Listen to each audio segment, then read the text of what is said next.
আসসালামু আলাইকুম রহমতুল্লাহি ওবরকাতুহু। সম্মানিত দর্শক, ফেব্রুয়ারি মাসের ৭ তারিখ আজকের এই ভিডিওটি করছি। বাংলাদেশে ইলেকশনের যে উত্তেজনা চরমে। এতকাল ধরে যে সম্ভাবনার অশনির সংকেত যারা দেখেছে, তারাও আজকের দিনে এসে চিন্তা করছে যে নির্বাচন তো হয়েই যাচ্ছে। আর নির্বাচন হওয়া মানেই তো বিএনপি ক্ষমতায় আসা, এবং যেন ক্ষমতা নয়, একছত্র আধিপত্য নিয়ে মোর দেন 250 250টিরও বেশি আসন পেয়ে তারা জয়লাভ করতে যাচ্ছে। এই হলো যারা দোদুল্যমান থাকে, উত্তেজনা থাকে, সকাল বিকাল সিদ্ধান্ত পরিবর্তন করে তাদের বক্তব্য। অন্যদিকে যারা বলছেন যে এই নির্বাচনে ম্যাটিকুলাস ডিজাইন হবে, আমেরিকার একটা ডিজাইন আছে, এবং আমেরিকা যেহেতু জামাতকে চাচ্ছে, কাজেই শেষ রাতের যে ছক্কা, এটি শেষ পর্যন্ত জামাতই মারবে, এবং বিএনপি এবং অন্যান্য যারা লোকজন রয়েছে তাদেরকে বেকুফ বানিয়ে মোটামুটি ভোটের ফলাফল বিএনপির দিকে নিয়ে যাবে। আরেকটি পক্ষ যারা এখনও পর্যন্ত এই ভোটের ৩-৪ দিন আগে তারা বলার চেষ্টা করছেন যে আওয়ামী লীগ হাল ছাড়েনি, শেষ পর্যন্ত আওয়ামী লীগ একটা চক্রান্ত করবে এবং নির্বাচন বানচালের জন্য তারা সর্বোচ্চ চেষ্টা করবে। অন্যদিকে দিল্লির খবর হলো, দিল্লি মনে প্রাণে যাচ্ছে যে নির্বাচন হোক, অর্থাৎ দিল্লির দুটো অংশ, একটি অংশ শেখ হাসিনা আর অন্যটি অংশ হলো নরেন্দ্র মোদী। তারা যাচ্ছে যে একটা গণতান্ত্রিক ট্রান্সফরমেশন হোক এবং ট্রানজিশন অফ পাওয়ার এটা স্বাভাবিক নিয়মে হোক, এটা তারা চাচ্ছে। এর কারণ হলো ভারতের সঙ্গে যে বাংলাদেশের দ্বিপাক্ষিক সম্পর্ক, এটি থমকে আছে গত 17 মাস ধরে। ব্যবসা বাণিজ্যে উভয় দেশই ক্ষতিগ্রস্ত হচ্ছে, এবং সবচেয়ে বড় ব্যাপার হলো উভয় দেশের জনগণের মধ্যে একটা বিরাট ফ্রাস্ট্রেশন তৈরি হয়ে গেছে। এবং এই মুহূর্তে ভারতের যে আন্তর্জাতিক সংকটগুলো রয়েছে, সেই সংকটের মধ্যে যদি বাংলাদেশের এই অভ্যন্তরীণ সমস্যা তাদের বিরুদ্ধে চলে যায়, তাহলে এটা রীতিমতো গদির উপর বিস্ফোরা তৈরি হয়ে যাবে। নরেন্দ্র মোদীর সঙ্গে অ্যাপস্টেন কেলেঙ্কারির সম্পর্ক, আমেরিকার সঙ্গে ভারতের টানাপোড়েন সম্পর্ক, পাকিস্তানের সঙ্গে উত্তেজনা, চীনের সঙ্গে উত্তেজনা, মালদ্বীপে তাদের কর্তৃত্ব হারানো, নেপালে তাদের কর্তৃত্ব হারানো, শ্রীলঙ্কাতে তাদের কর্তৃত্ব হারানো, সব মিলিয়ে ভারতের পররাষ্ট্র নীতি যেখানে তছনছ, সেখানে গত 17 মাস ধরে তাদের উপরে সবচেয়ে বড় খড়গটি চলে এসছে বাংলাদেশের সঙ্গে ভারতের খারাপ সম্পর্ক। তো বাংলাদেশের সঙ্গে ভারতের খারাপ সম্পর্কের ফলে কি হচ্ছে, অন্যান্য দেশগুলোতে ভারতের জন্য যতটা না হুমকি, তার চেয়ে বাংলাদেশের মাটি ভারতের জন্য 100 গুণ হুমকি তৈরি করতে পারে। এদেশের মাটিতে যদি আমেরিকা কোনো কারণে তাদের প্রভুত্ব বিস্তার করে ফেলে, চীন যদি প্রভুত্ব বিস্তার করে ফেলে, এমনকি মায়ানমার দেশের যে পার্বত্য অঞ্চল, সেই পার্বত্য অঞ্চলে মায়ানমারের যারা আরাকান আর্মি, তাদের আধিপত্য যদি প্রতিষ্ঠিত হয়ে যায়, ভারতের সর্বনাশ হয়ে যাবে। তো এই বিষয়গুলো মাথায় রেখে ভারত যে কোনো মূল্যে চাচ্ছে যে বাংলাদেশের সঙ্গে একটা সৌহার্দ্যপূর্ণ সম্পর্ক। তো সেই সম্পর্কটি ডক্টর মোহাম্মদ ইউনূসের সরকারের সঙ্গে যেহেতু হয়নি, আগামীতে সেটা হবে না। এই জন্য তারা মনে প্রাণে চাচ্ছে যে একটি নির্বাচন হোক। তো সেই নির্বাচনটি একেবারে দ্বার প্রান্তে। আর নির্বাচনের পরে আওয়ামী লীগ বিএনপির সম্পর্ক কেমন হবে, জামাতের সঙ্গে বিএনপির সম্পর্ক কেমন হবে, জামাতের সঙ্গে আওয়ামী লীগের সম্পর্ক কেমন হবে, এগুলোর উপরও কিন্তু ভারত বাংলাদেশ সম্পর্ক নির্ভর করবে। আমরা এই মুহূর্তে যে মার্কেটে কথাগুলো শুনতে পাচ্ছি, সেটা হলো ভারত জামাতের সাথে সম্পর্ক রক্ষা করছে আর বিএনপির সঙ্গে বেশি সম্পর্ক রক্ষা করছে। সবাই বলাবলি করার চেষ্টা করছে যে মূলত তারেক রহমান সাহেব যে বাংলাদেশে এসেছেন মূলত ভারতের গ্রিন সিগন্যালের উপর নির্ভর করে, এবং ভারতের যে চ্যানেলগুলো রয়েছে বাংলাদেশের বিভিন্ন প্রশাসনে, সেইগুলো তারেক রহমান মুখী করে দেওয়া হয়েছে। আবার কেউ কেউ বলার চেষ্টা করছেন যে ডক্টর মোহাম্মদ ইউনূসের সঙ্গে যে সমঝোতা হয়েছিল তার লন্ডন বৈঠকে, তার প্রেক্ষিতে তিনি এসেছেন। আর ইউনূস সাহেবের এই মুহূর্তে জনাব তারেক রহমান সাহেবের সাহায্য সবচেয়ে বেশি দরকার তার সেফ এক্সিটের জন্য। হোয়াট এভার মেবি, ঘটনা যাই হোক না কেন, ইতিমধ্যে আমরা যে বিষয়গুলো মোটামুটি একটা অনুসিদ্ধান্তে পৌঁছে গেছি, সেটি হলো আমেরিকা কোনো অবস্থাতেই বিএনপির সঙ্গে সমঝোতা চাচ্ছে না। আমেরিকার এই মুহূর্তের প্রথম পছন্দ আওয়ামী লীগ, দ্বিতীয় পছন্দ জামাত, এবং আমেরিকা চাচ্ছে যে জামাতকে ক্ষমতায় প্রতিষ্ঠিত করে জামাতের হাত ধরে আওয়ামী লীগ বাংলাদেশে আসুক। দ্বিতীয় যে সমস্যাটা, সেটা হলো ভারত চাচ্ছে বিএনপি ক্ষমতায় আসুক, বিএনপির হাত ধরে আওয়ামী লীগ ক্ষমতায় না আসলেও রাজনীতিতে ফিরে আসুক। এই দুটো সমীকরণ গত 17 মাসে মোটামুটি 90% সেটেলড হয়ে আছে। এখন আমেরিকার ম্যাটিকুলাস ডিজাইনে জামাত ক্ষমতায় আসবে, আর পরবর্তীতে জামাতের হাত ধরে আমেরিকার মধ্যস্থতায় আওয়ামী লীগ রাজনীতিতে আসবে এবং জামাত এবং আওয়ামী লীগ একত্র হয়ে বিএনপিকে কোণঠাসা করবে। এটা গেল একটা সমীকরণ।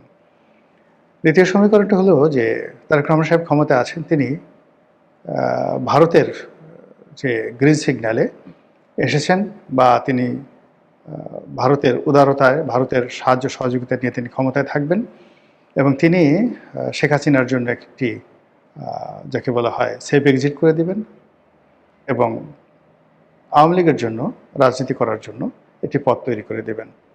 বিনিময়ে দিল্লির মানে যাকে বলা হয় আশীর্বাদ তারেক রহমান সাহেবের মাথায় থাকবে।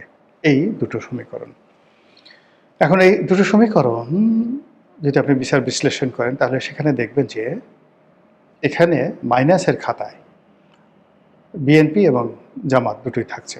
আমেরিকা যদি এখানে তাদের কুটচাল সফল করতে পারে তাহলে বিএনপির খবর আছে।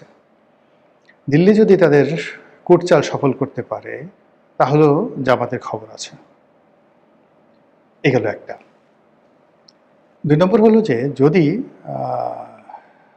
আমেরিকা সফল হয় তো সেক্ষেত্রে জামাতের সঙ্গে দিল্লি কিন্তু একটা সম্পর্ক স্থাপন করে ফেলেছে এবং আমেরিকা সফল হলে আওয়ামী লীগের জন্য ডবল বেনিফিট।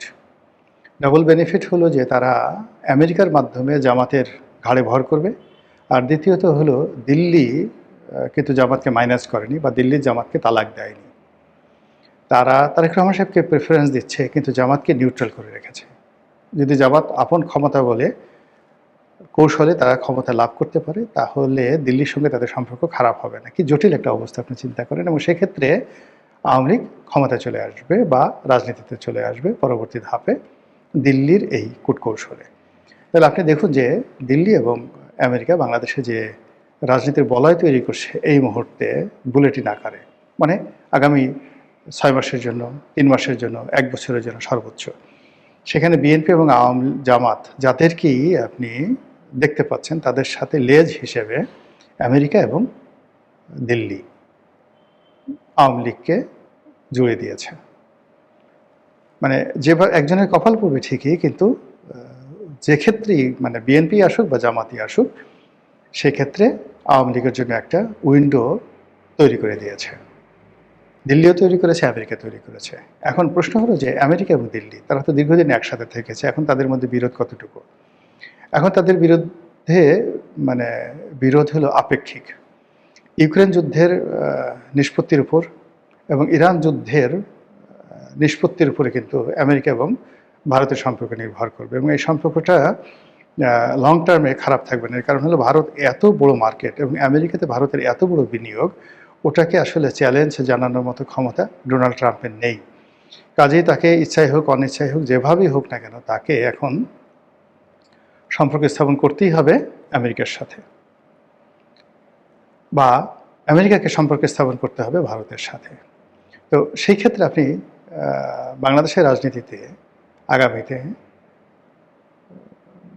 মানে আওয়ামী লীগের যে দহরম মহরম এটি আপনি স্পষ্ট বুঝতে পারবেন। ফলে আপনি দেখেন যে হঠাৎ করে আজকে দেখলাম যে তারেক রহমান সাহেব রয়টার্সে যে বক্তব্য দিয়েছেন সেই বক্তব্যের একটি গুরুত্বপূর্ণ অংশ ফটোকার্ট আকারে রীতিমতো ভাইরাল হয়ে গেছে। সেখানে তিনি জনাব সজীব ওয়াজেদ জয়া এবং সায়মা ওয়াজেদ পুতুলের যে রাজনীতি সেই রাজনীতির ব্যাপারে তিনি গ্রিন সিগন্যাল দিয়েছেন। তার বক্তব্য যে আগামীতে বিএনপি যদি ক্ষমতায় আসে অবশ্যই তিনি সাহায্য করবেন, আর ক্ষমতা না আসলেও দল হিসেবে বিএনপি কোনো অবস্থাতেই তারেক রহমান সাহেব এবং তার যারা লোকজন রয়েছেন কোনো অবস্থাতেই শেখ হাসিনার যারা সন্তান তাদের রাজনীতির ব্যাপারে তাদের কোনো আপত্তি নেই। তাদের বক্তব্য হলো জনগণ যদি তাদেরকে চায় তাহলে তাদের অসুবিধাটা কী।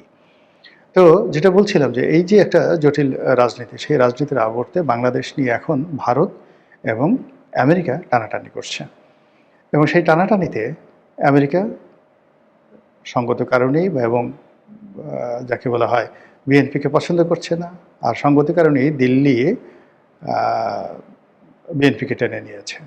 আবার অন্যদিকে সঙ্গত কারণেই আমেরিকা জামাত ইসলামীকে টেনে নিয়েছে কাছে, আর সঙ্গতি কারণেই দিল্লি জামাত ইসলামীকে শত্রু না বানিয়ে নিউট্রাল করে রেখেছে।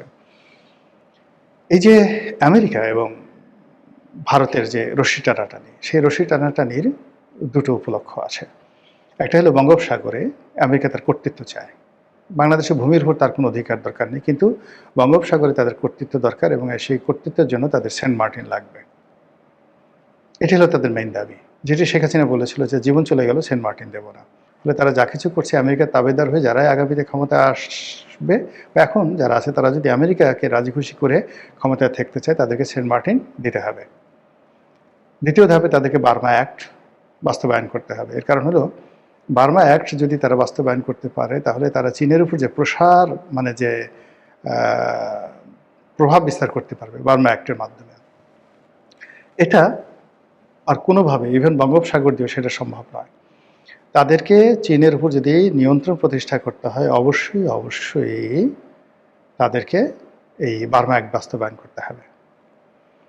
তো এই জন্য এই অঞ্চলে আমেরিকা অতীতে যে কোনো সময় চেয়ে বেশি নজরদারি করছে এবং তারা বিনিয়োগ করছে, স্বার্থ দেখাচ্ছে এবং নাক গলাচ্ছে।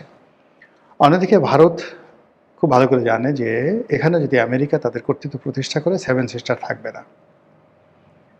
অতির অধিকন্ত যদি এখানে চীন কর্তৃত্ব স্থাপন করে ফেলে, এমনকি এখানে যদি দক্ষিণপন্থী গ্রুপের উত্থান ঘটে তাহলে তাদের সেভেন সিস্টার থাকবে না। আসাম তো প্রশ্নই আসে না, আসাম এবং ত্রিপুরা থাকবেই না।